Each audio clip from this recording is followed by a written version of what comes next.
Marinate tayo ng chicken, guys. For tomorrow. Ayan, a whole chicken for tomorrow. So, I'm gonna put this on the fridge for overnight. Baba this one. Okay?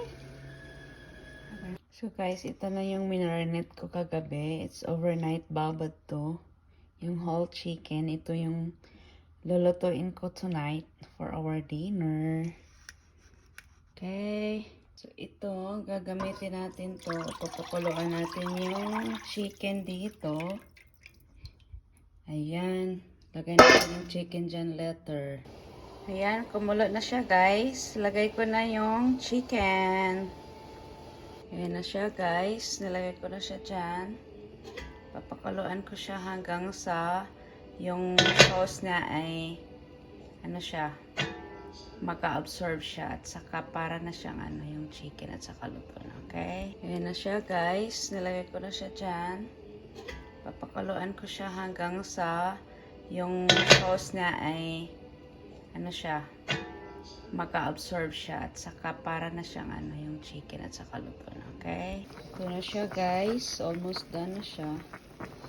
I think I'm gonna ilagay ko to siya sa oven later. Okay.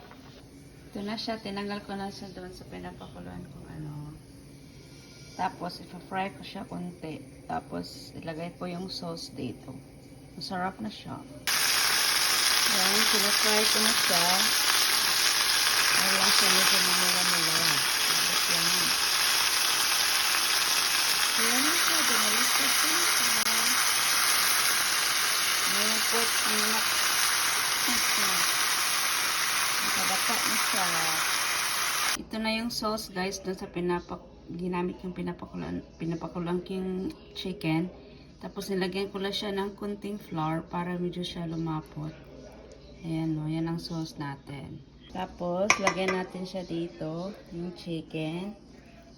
Lagyan natin ang sauce. Fry natin siya kunti. Here's the finished product guys. Luto na yung chicken. Yung whole chicken. Para siyang inasal. Saka ito yung sauce. Okay.